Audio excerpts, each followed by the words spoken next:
Яка ваша найближча політична амбіція? Ну, от що ви бачите зараз? Ви двічі взяли участь в виборах президентських. Ви були в Київраді, ви були в Верховній Раді. Ну, що далі? Зараз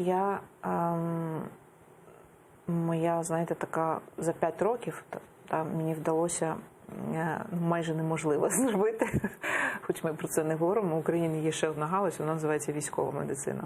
Я є ще капітан медичної служби, я є ще професор військово-медичної академії. І от жовтень, листопад і грудень була заступником начальника мобільного госпіталю в Маріуполі на фронті, в зоні нашої операції Об'єднаних сил, так вона тепер називається. Ви вирішили зосередитися на військовій медицині? Це було те, що я зараз можу зробити, тому що теперішня влада, у неї своє бачення реформи, і вони будуть пробувати вводити медичне страхування тільки через приватні фонди. Тому теперішній владі я так само стою, як кістка поперек горла, як і пані Супрун. Тому що ідеологія інша.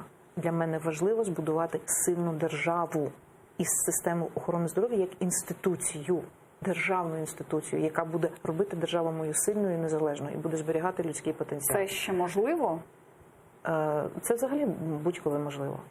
Тобто, якщо є реальне бажання, я категорично не розділяю цієї влади бажання продати землю українську. Хоч я за те, щоб земля могла бути товаром. Так. Право на землю, не сама земля. Земля належить поколінням. І серед моїх пра-пра-пра були латифундісти.